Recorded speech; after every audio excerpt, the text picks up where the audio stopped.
Le 5 mai dernier, le gouvernement camerounais a lancé une traque contre les fintechs illégales en leur sommant un délai de 3 mois pour se conformer à la réglementation en vigueur.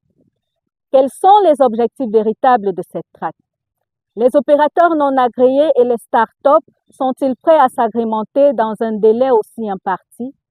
Et cette action gouvernementale saura-t-elle aider à revaloriser cet écosystème? OTV4 a voulu développer tout cela. Bienvenue dans Entretien avec. Dr Ongene Yateba, bonjour. Bonjour Dana, bonjour à vos millions d'internautes. Ravi d'être de vous ce matin. C'est toujours un privilège pour nous de vous avoir sur notre plateau. Je vous en prie. Alors, le gouvernement, par la voix du ministre de l'Économie et des Finances, a lancé une traque contre les fintechs illégales. Si vous commenciez par nous édifier sur ce terme, fintech. Écoutez, fintech, comme le diminutif anglais, financial and technology, c'est en réalité la finance et la technologie.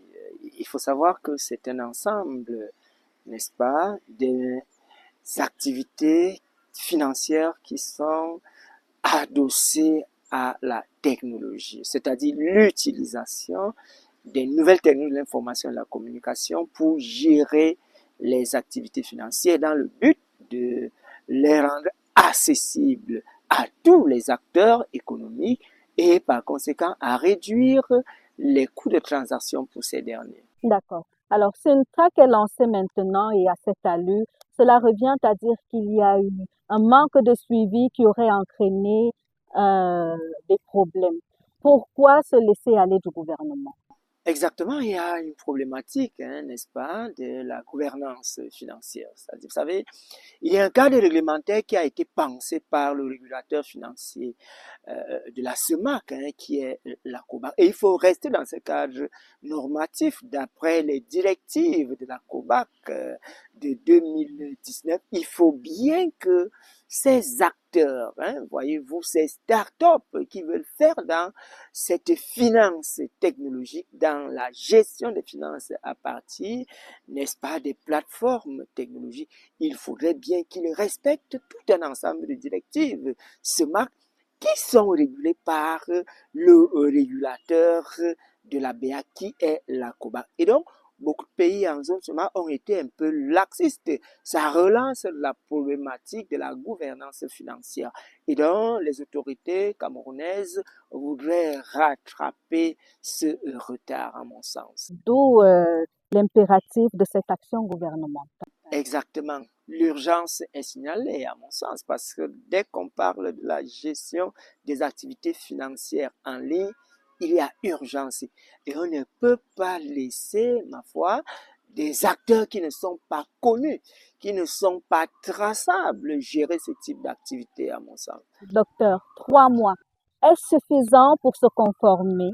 Ça ne va jamais être suffisant, mais il faut quand même commencer. Vous savez, la régulation de l'activité financière de cette nature, parce qu'il faut bien comprendre que dans la financial and technology, on va utiliser par exemple des choses comme l'intelligence artificielle, le blockchain, l'IoT, l'internet des objets.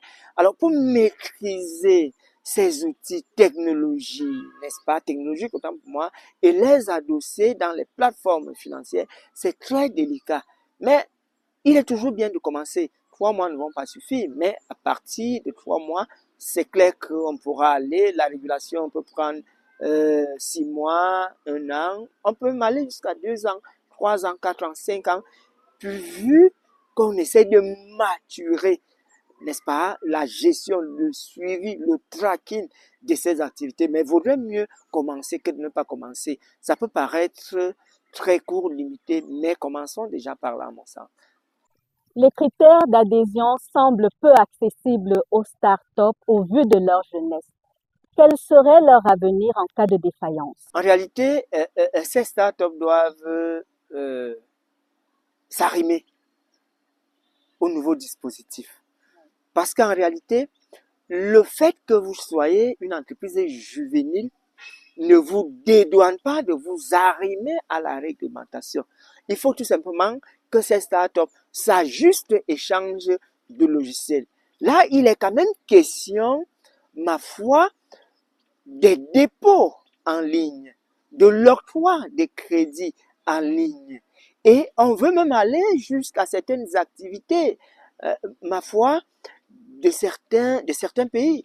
Vous savez, quand les financial tech voudraient déjà faire dans ce que l'on appelle la gestion des titres de l'État, ça devient très complexe lorsqu'elles voudraient faire, par exemple, dans ce que l'on appelle vulgairement l'emprunt obligataire pour les États. Ça devient très délicat. Et si vous êtes une petite start-up, vous voyez que vous misez gros et en l'État, il faut fondamentalement vous adapter. Alors, si vous n'avez pas les outils nécessaires, si vous n'êtes pas assez outillé, si vous n'avez pas respecté toute la technostructure réglementaire, je crois que il va falloir contrer les startups qui pourront s'arrimer, qui auront les moyens de leur politique, vont résister.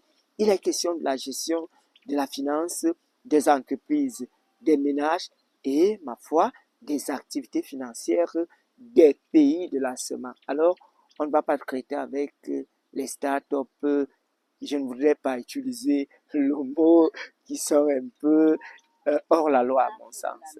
Voilà. Dans la note du MINFI, les secteurs les plus concernés, ce sont ceux qui font dans la collecte des fonds, d'octroi de crédit à travers des plateformes numériques et divers supports de communication. Pourquoi cela?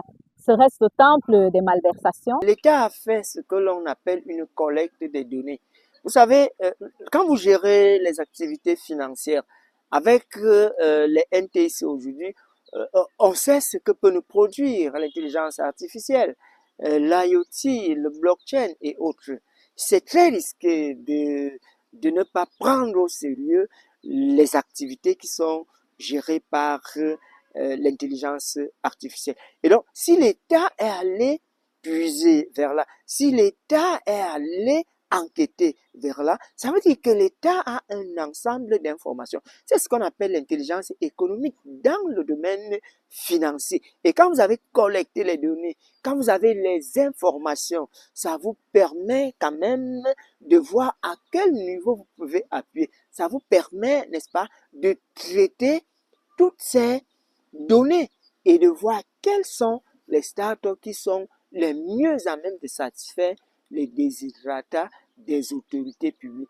Et l'État va trier donc vers ces entreprises, vers ces structures, parce que c'est vers là qu'il y a quand même un peu de doute et d'inquiétude et va quand même lever une liste des startups les mieux à même de l'accompagner dans cette activité. Je voudrais le rappeler qui a un régulateur financier en zone SEMA qui est la COBAC. Et il faut respecter les directives de la COBAC. Face à cette situation, comment doit désormais se comporter l'usager? Nous pensons aux opérateurs économiques, aux prestataires de services et autres.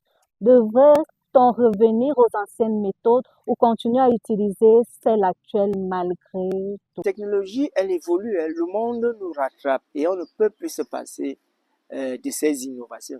Il faut tout simplement s'arrimer à ces innovations, mais en cherchant la bonne information pour savoir quelle est la start-up la plus crédible. Le ministère des Finances du Cameroun a quand même une base de données dans laquelle vous pouvez entrer pour voir quelles sont les startups qui sont sérieuses dans le domaine de la fintech. Et puis voilà, vous pouvez traiter avec ces startups. Il serait quand même illusoire et hasardeux de choisir une startup que vous ne maîtrisez pas. Par exemple, Azamra a commencé ses activités en négociant avec le gouvernement camerounais à partir de 2021. C'est quand même une startup qu'on peut prendre au sérieux. Il y a bien d'autres startups. Il suffit tout simplement de chercher l'information pour avoir la bonne startup ou les bonnes startups avec lesquelles vous pouvez interagir si tant il est vrai que vous pouvez traiter ou vous êtes passionné par ce type d'activité. C'est intéressant parce que c'est rapide, ça nous évite, n'est-ce pas, le déploiement, la gestion des flux financiers au quotidien. Et puis, à partir de votre maison, vous pouvez mener une opération. C'est rapide et autre. Mais il faut simplement chercher la bonne information pour savoir quels sont les fintechs qui sont les plus sérieux. Au Cameroun aujourd'hui, si on veut connaître quelles sont les chaînes télé qui sont plus sérieuses, c'est facile de les connaître. Si vous entrez par exemple dans la base de données du ministère de la Communication pour le secteur qui est le vôtre, à mon sens. Et donc, c'est simplement une question d'information. Fouillez la bonne information et puis on sera à l'abri. D'accord. Docteur, vous pensez vraiment que cette action gouvernementale va aider à revaloriser cet écosystème? L'État est le légat, permettez-moi l'expression, n'est-ce pas, d'une réglementation. Et cet État doit rendre compte à la COBAC. Et donc, l'État a l'obligation et le devoir de frapper du doigt sur la table parce qu'il y va de la gouvernance financière. Il y va de son image auprès des autorités de la COBAC parce qu'il faut bien savoir que la conférence des chefs d'État attend, ma foi, des retombées, attend tout un bilan de ces réformes. Et il faut y aller.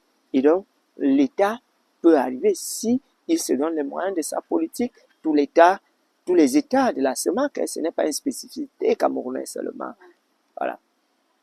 Docteur Ongene Ateba, merci d'avoir développé ce sujet pour nous. Ce fut un véritable moment d'apprentissage et nous sommes convaincus que nos internautes ont appris quelque chose de nouveau. Le plaisir a été toujours honoré d'être des vôtres pour éclairer la lanterne de vos auditeurs lorsque je serai sollicité.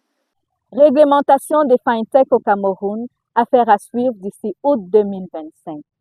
Merci à vous de nous avoir suivis. Nous espérons avoir éclairé une fois de plus vos lanternes. C'était Entretien avec Dr Ongene Ateba, économiste et logisticien des transports. À très bientôt pour un autre numéro.